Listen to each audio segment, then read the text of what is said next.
Hello friends, welcome back to our channel subscribe for stocks.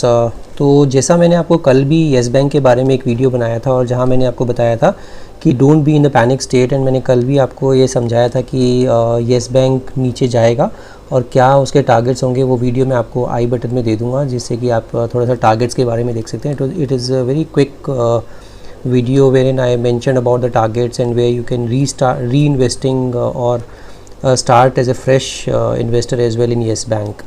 आज हम बात करेंगे थोड़ा सा एक बहुत ही इंटरेस्टिंग न्यूज़ आइटम पर, जहाँ पे कि आप देख सकते हैं मैंने लाइव मिंट से ये डेटा उठाया है। इसमें लिखा है Prashant Jain HDFC mutual fund stocked 16 crore yes bank shares in July. तो अगर आप इसका देखेंगे HDFC म्यूचुअल फंड जो कि सेकेंड लार्जेस्ट म्यूचुअल फंड है, इन्होंने भी अपना येस बैंक में 16 करोड़ शेयर्स उठाए हैं। यहाँ पे इन्होंने बताया है कि HDFC mutual fund sold over 75 lakh shares of Reliance Industries in July. तो जुलाई में इन्होंने अपना रीशफल किया है अपना पूरा जो पोर्टफोलियो है, और उसमें रिलायंस इंडस्ट्रीज़ के शेयर 75 लाख सेल किए हैं। रीजिक किया है तो उन्होंने 75 लाख शेयर रिलायंस इंडस्ट्रीज से जो पैसा आया, या और भी इन्होंने काफ़ी सारे शेयर्स बेचे हैं और ख़रीदे हैं, तो उसमें येस बैंक भी 16 करोड़ शेयर्स ख़रीदे हैं अपने पोर्टफोलियो में। अब इसमें अगर हम देखेंगे कि इसने और कौन कौन से शेयर्स ख़रीदे हैं, जैसे कि आप देख सकते हैं Prashant Jain HDFC mutual fund known for its inclination towards public sector stocks lapped up major IT and pharmaceutical companies in equity schemes in July। तो इन्होंने जितना भी अपना रीजिक किया है उसमें इन्होंने IT एंड फार्मा पर अब बेट लगाया है जुलाई में, जो इन्होंने शेयर्स खरीदे हैं। The top stock bought by him in July was yes bank. तो माइंड यू, मैं जैसा आपको पहले भी पिछली वीडियो में भी बताया था जो मैंने कल डाली थी, उसमें भी मैंने आपको बताया था don't be in A panic state. Yes bank को अगर आप 2 साल 3 साल रखते हैं तो this will be a multibagger for you. छोटे मोटे ऊपर नीचे से कुछ नहीं फ़र्क पड़ता। If in case you are a long term investor, be invested in this particular stock. 10 रुपये 70 पैसे के आसपास की इसकी बुक वैल्यू है और आज 15 रुपये मिला है। कल ये फिर से या मंडे को ये फिर से नीचे मिल सकता है आपको। मैंने आपको बताया था 13-14 के बीच में या 13.5-14 रुपये के बीच में कुछ मिलता है अगर स्टॉक, तो वहाँ पे आप फिर से अपना बाइंग इनिशिएट कर सकते हैं। तो आप देख सकते हैं कि दिग्गज इन्वेस्टर इसमें इन्वेस्ट कर रहे हैं। मैं आपको थोड़ा सा इसका शेयर होल्डिंग पैटर्न भी दिखा देता हूँ, जो कि जून में इन्होंने दिखाया था। नहीं, DIIs की होल्डिंग अगर देखेंगे तो DIIs में इन्होंने स्टेट बैंक ऑफ इंडिया को डाला है। DIIs ने 48% स्टेट बैंक के पास है। ये जो LIC है, LIC ने भी 1.64% जो शो हो रहा है। LIC ने भी अभी कुछ 4-5 दिन पहले अपना स्टेक बढ़ाया है इसमें, और अभी LIC की जो टोटल होल्डिंग हो गई है वो 5% हो गई है इंस्टेड ऑफ 1.64%। 4.98% के आसपास इनका होल्डिंग हो गई है। Same ICICI bank, Axis bank, Birla Sun Life, Franklin Templeton, UTI along with its various schemes, SBI along with its various schemes, ICICI Prudential, बंधन bank, federal bank, IDFC, first bank, HDFC, Kotak Mahindra bank, सारे ही दिग्गज player हैं जिन्होंने इसमें की पैसा लगाया हुआ है, और सभी लोग ये इनको भी पता है कि ये लॉन्ग टर्म में बहुत अच्छा ये हमें रिटर्न देके जाएगा। अब हम ये थोड़ा और डिटेल में देखते हैं कि HDFC म्यूचुअल फंड में इन्होंने क्या अपना पोर्टफोलियो रिजिक किया है।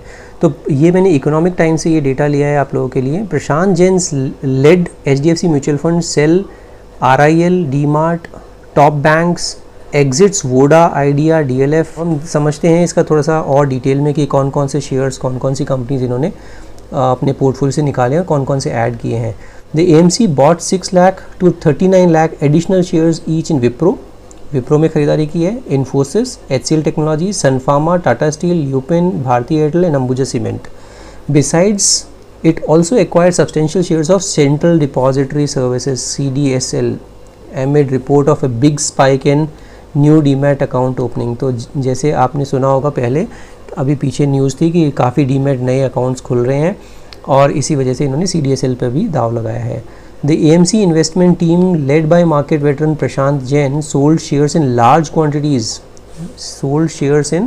large quantities in Reliance Industries, HDFC Bank, Aurobindo Pharma, Adani Ports, ITC, Axis Bank and SpiceJet among other।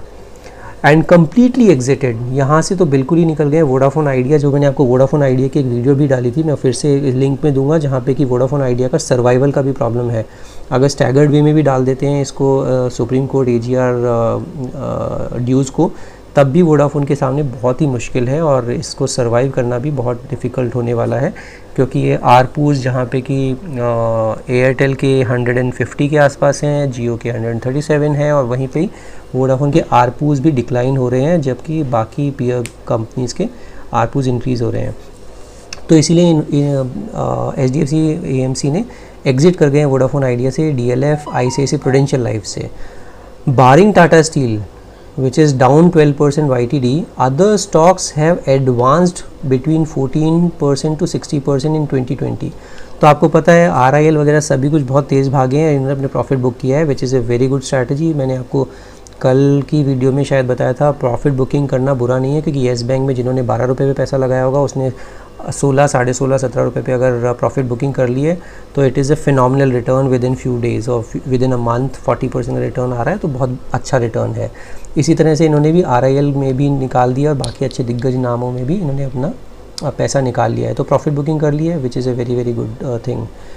Nilesh Shah, जो कि एक दिग्गज इन्वेस्टर हैं, MD Kotak AMC, says he likes pharma and ITC pocket. अभी जितना भी अनसर्टेनिटी चल रहा है, तो उसमें जो सेफेस्ट बेट होता है वो IT एंड फार्मा इंडेक्स ही होता है और IT फार्मा सेक्टर होता है, तो उनका भी कहना यही है नीलेश शाह जी का।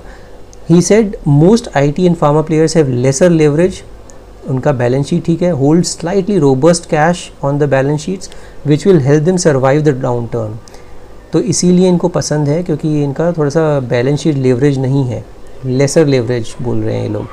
तो these sectors are also poised to see pickup and growth in the days to come, he said. HDFC Mutual Fund's other major buys in July were from real estate, chemical, infrastructure, metals and aviation sector.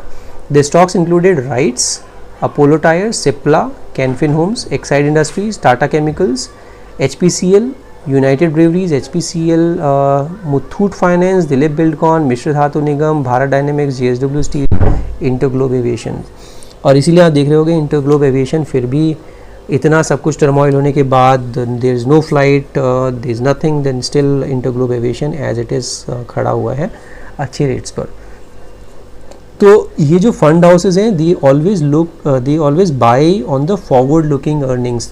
अभी क्योंकि market में downturn है, तो this is the best time to invest in these kind of stocks. जब ये तेज़ भाग जाएंगे तो रिटेल इन्वेस्टर उनको फॉलो करते हैं। तो इसीलिए मैं बता रहा हूँ आपको कि ये जितने भी स्टॉक्स इन्होंने रिजेक्ट किया है या अपना पोर्टफोलियो रिजेक्ट किया है, उसका एक ही रीज़न है, जो शेयर्स भाग चुके हैं और रिटेल इन्वेस्टर आज भी रिलायंस में पैसा लगाना चाह रहा है 2200 रुपये पे, 2100 रुपये पे, कि वो RIL हो रहा है। तो I think you can see that HDFC mutual fund जैसा फंड हाउस भी RIL से प्रॉफिट बुकिंग कर रहा है। The fund house is added 1 to 5 lakh additional shares of these companies during the month. तो इन्होंने काफ़ी अच्छी क्वान्टिटी में इसमें पैसा लगाया है। Cap space, the fund house added shares of TCS, HDFC, SBI cards, DV's lab, Titan, Eicher Motors and HUL।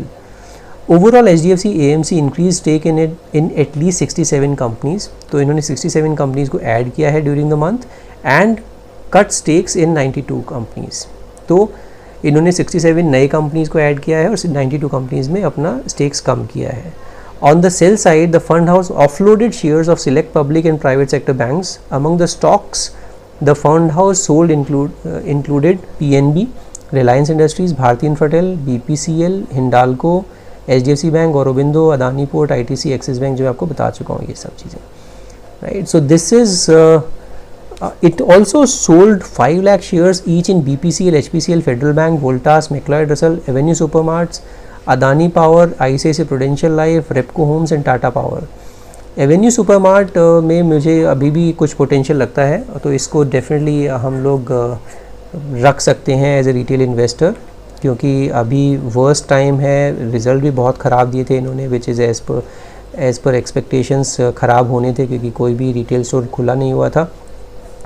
और अभी this is the best time, because ये 2500 रुपये का शेयर चल रहा था, अभी 2100-2200 रुपये के आसपास ये शेयर चल रहा है, तो अभी भी we can keep be invested in this particular stock.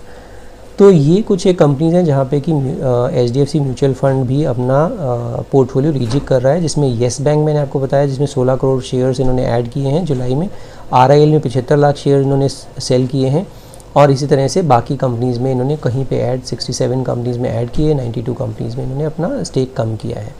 तो the purpose of this video is just to tell you that don't be disheartened and Yes Bank is still doing well, and जितने भी investors अच्छे नाम हैं सारे ही yes bank में अभी भी बने हुए हैं और लोग एंटर ही कर रहे हैं। जैसे मैंने LIC का बताया था 1.68 की जगह अब उनके पास ऑलमोस्ट 5% का स्टेक हो गया है। HDFC AMC ने भी अपना स्टेक 16 करोड़ शेयर इन्होंने ग्रैब किए हैं। तो this is it. If in case you like my video, you like my content, do subscribe my channel and hit the bell icon. Do encourage by giving me a thumbs up so that I keep on sharing this kind of video in future as well. Thanks a lot.